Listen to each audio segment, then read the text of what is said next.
While some of our favorite athletes have trouble finding another passion after retirement, former NFL star Ricky Williams does not fall into that category. Some would even say he's found a higher purpose. He's dabbled in everything from massage therapy, yoga, astrology, and has launched also a cannabis lifestyle brand called Heisman.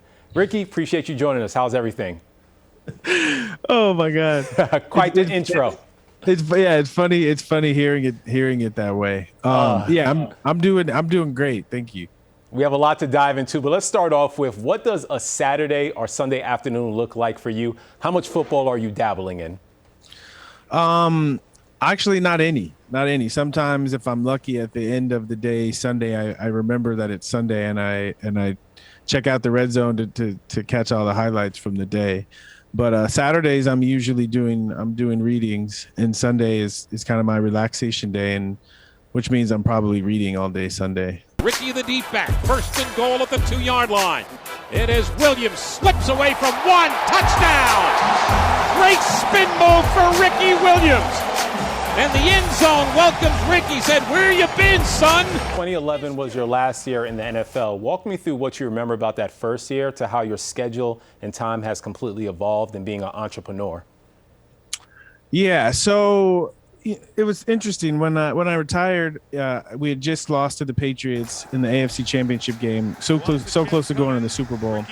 And so I really, at the end of the season, I was really passionate about coming back to Baltimore and having a chance to make another run for the Super Bowl. But in the offseason, I started realizing I had a lot of other things that were capturing my attention that I'd much rather be doing than football.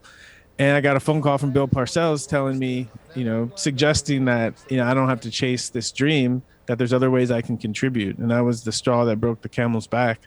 And so I started chasing my other passions, and my greatest passion is learning. That is truly fascinating. I did not expect Bill Parcells to be the connective tissue. How close were you to returning? What has your relationship with Parcells been like? Was he someone that you constantly relied on for advice? How did that conversation come about?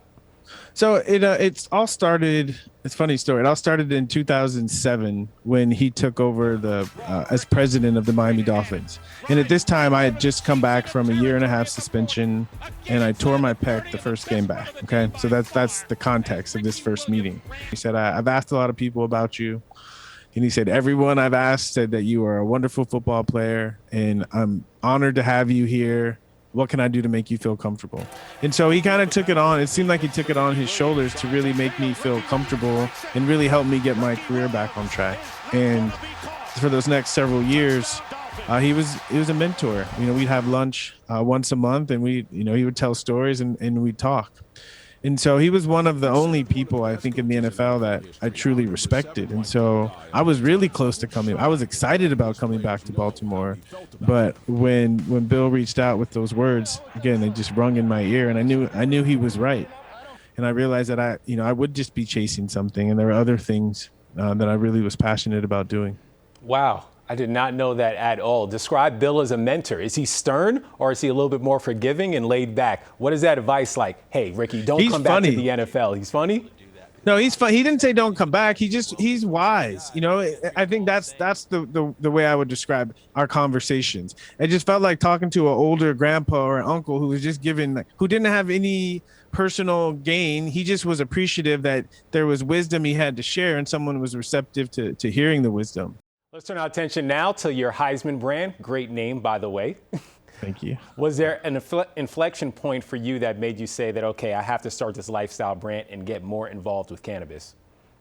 There were a couple of inflection points, and it's interesting. There was a time when I was playing football, and it was after I retired the first time, and I was traveled to India. I learned about yoga, meditation, and one of the things I learned is when I was in teachers training for yoga and going through this intensive spiritual practice, it felt almost exactly like training camp. And I started to notice, what we do in football is, we're training to go to war and win football games, but all of those same qualities are the same qualities you need to be successful in life. right? And so as I was doing the spiritual work, I was like, wow, this is all the same stuff we do in football. And so I started to realize that there's a crossover.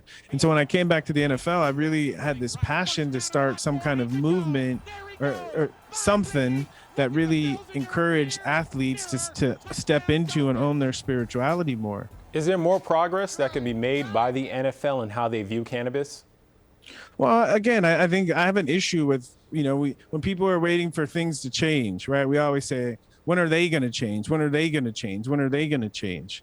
The outer things don't change until we change. And I think when NFL players say that it's important enough that they value their peace of mind over, negotiating power for money, then I think things start to change when players just start to be honest and talk about how cannabis does help them. It's funny, across the board, when I talk to retired NFL players, it's the same story. Usually it's a doctor told them, maybe you should try this for your pain.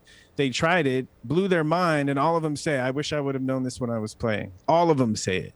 All of them, every single one.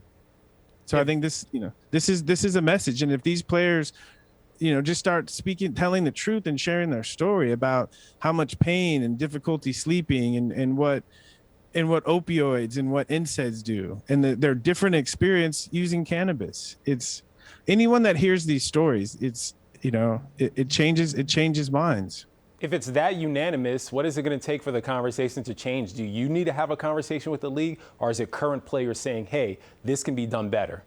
It's current players, and to their credit, current players have stood up, and the NFL has softened their stance. They're no longer suspending players, and it really was started by the players. They said this is not a drug issue, this is a wellness issue. You spoke about your personal connection and the story behind Heisman. What makes it different from other cannabis brands? Well, this whole idea of brand is interesting because obviously we are a brand, but so much of what I experience in the cannabis space of brands is people trying to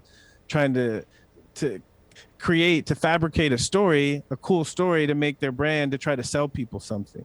And yes, I do. I'm not going to lie. At Heisman, we are selling people something, but it's for a bigger vision. It's getting people to lean into their higher selves. Not to buy the stigma that it's a bad thing. Right. So on that vein, what is your ultimate vision for Heisman and our conversation at large about cannabis? Is that it stops being talked about as a drug and starts being talked about as a tool to help people connect to themselves, to each other, and to the world.